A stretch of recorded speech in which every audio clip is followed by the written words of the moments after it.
This is part 1 for a series on drawing your OC or Sona with greater consistency, all starting with head angles.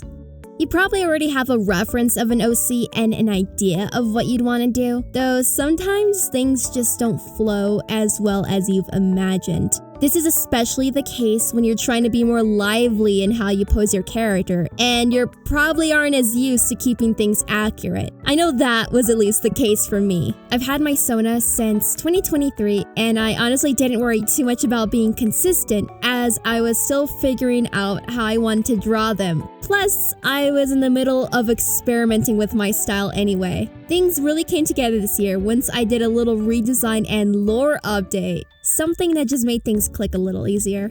It was actually around the same time that I started getting into Unveil, it being such a perfect home for both my Sona, their references, and all of my other OCs. If you haven't heard about it, it's a creative platform made for character creators, writers, artists, and storytellers, all run by a small diverse team of fellow creatives too. It's AI free, it's social, and it has over 200,000 users already with a very positive community. My favorite thing about it is how easy it is to jump straight into posting your OCs, something you can do with character pages. It's a spot that includes a gallery with easy crediting, space for writing, and also traits for quick at-a-glance information. There is a bunch of other cool features too, like worlds that you can also even collaborate on, a question of a day that actually adds trivia to your OC, and amazing discovery with their explore page that really highlights recently added creations, plus easy searching with tags as well.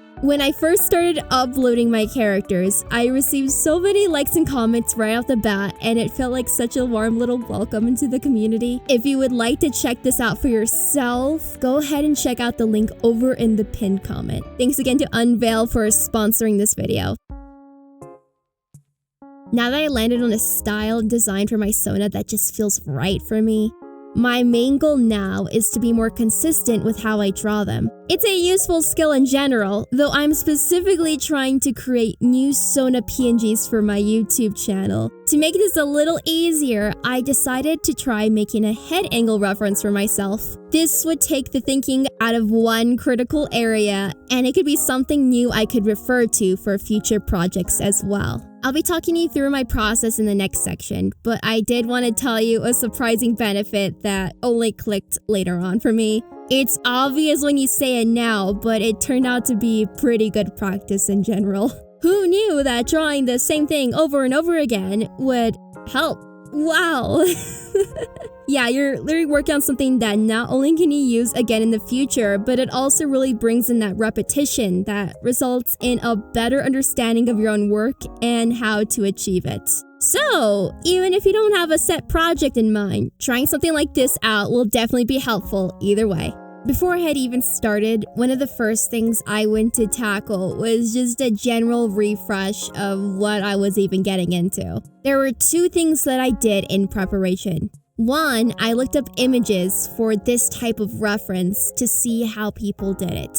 I used this free application called PureRef where you can just easily drag and drop a bunch of images to make your own little reference board. So I had a direction. I knew what the general layout would be like. After that, I did a little knowledge refresh on how to draw heads at different angles. I'm a self-taught artist too, by the way. I have spent years and years and years drawing. I have had my practice stretches for sure, though it's definitely something I have not touched up on in a while. So getting a little refresh was definitely very helpful. The video I watched was called A Better Approach to Drawing the Head by The Art of Nemo. I'll go ahead and link that in the description if you'd like to check it out yourself. The main takeaway though is being able to find a better way to visualize something in 3D. Something that can be a little hard to achieve with just spheres alone, especially when you're going out of your comfort zone in terms of some more extreme head angle, for example.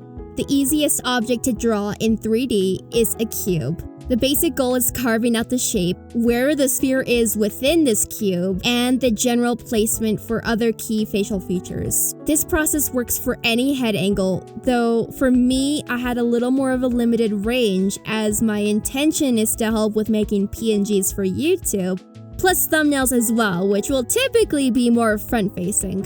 So we know the layout, we know that we're gonna be using cubes. The next step is setting up your canvas. I'm using Procreate, though you should be able to follow along with other programs as well. The main thing I set up first was symmetry. And then you're going to want to draw the front-facing face that's looking just straight on ahead and something you could use the symmetry tool on really easily. This is just a little additional reference point for how you want it to look and your final point for tweaks in terms of the proportions. Once you're done and happy with how it looks, you can go ahead and move on to drawing the rest. For this, I ended up copying the rectangle I made and placed it on each spot where a new head would be. From there, I distorted the shape of each to be at the angle I wanted the head to be turned to. The next thing is drawing straight lines to the center of the canvas, all from each point of the square. With that set up, you should be able to complete the cube as shown here. Once you have your cube and a simple guideline for them all in place, I worked on drawing 1 to 2 fully sketched out heads to see how it was working before moving on. I was basically testing to see how useful that guide would be for me, as this was a new exercise in this specific simplified style, and I found that it worked pretty well. You could approach this one at a time from here on out, though I personally enjoyed focusing in on specific parts of the artwork, just to really break it down. If you find you're struggling with this at all, gather some more references for yourself at heads at different angles, both realistic as well as ones in the style you're going for, and then just work on breaking it down for yourself, like what shapes are present, what's blocking what, like say when the nose is turned it kind of hides part of the eye, right? Little things like that. Once you're done with the first sketch, you can either refine it more with a second sketch, or you can jump into line art. Because this would be a reference and I really wanted to do my best with accuracy, I did end up doing a cleanup sketch. As a note, before you go on to adding any of the hair, it would be very helpful to save this as a base for yourself, a bonus reference that you can apply to any character for this specific kind of style. After this cleanup, I worked on line art. Again, you can be as refined as you want in this process. You could skip the line art if you want. It's all good. This is a reference for you and what you need. And anything extra is just there to clarify things even further. I would be going all out with the line art and flats because, hey, I might as well, right? Just like the original sketch, I took things one at a time, my first priority focus being the eyes. This one's important to me because it ends up kind of being the most variable one that changes the most noticeably when I'm just trying to draw my own Sona. I'm personally inspired by anime, but even within that general genre or whatever, there is so many different styles and all of it changes so significantly just with the way you draw the eyes. So in that case, the spacing matters, the way you draw your pupils, the size of them. It's actually crazy how much it does to a drawing. For the order I approached things, I went to the mask and mouth next, then the front bangs, the side front bangs, the ears and side hair, the back hair, the head hair, the fire ears. I made it so everything was separated out. There would be line art and a color layer just for that single area. I did this for 2 reasons. One, I'd be able to do a clipping layer on top of the color layer, which was helpful for the hair especially. And 2, I could liquefy both of these selected layers together if I wanted to tweak the position slightly without distorting everything. Little word of caution, of course, when you liquefy, it does result in a quality loss, though I personally found it not to be as apparent, especially with this soft line art brush I was using. In the end, again, it's not necessary, though I still did appreciate being able to get that repeated practice of drawing things one at a time. Also, a little tip for coloring too. If you're like me and have a similar clean brush, it's easy to set it as a reference layer and just bucket fill areas on a separate layer if you're doing something like that.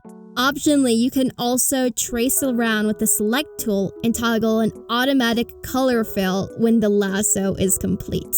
Anyway, this is the final result. It took around 18 hours spread across a few days, and I am pretty happy with how it turned out. I did end up using it for some thumbnail art, and it was incredibly helpful, mainly because it got me thinking a little out of the box with trying something new that otherwise would have been a huge task to figure out in the first place. So having a reference like this really helped me speed along and helped me keep it to a higher standard that otherwise might have fallen apart a little given my more lax, inconsistent ways. As mentioned at the start, there will be a part 2 for drawing interesting poses for your OC. I'll be showing you more of my process and any tips I learn along the way. Thanks for watching until the end. Until next time.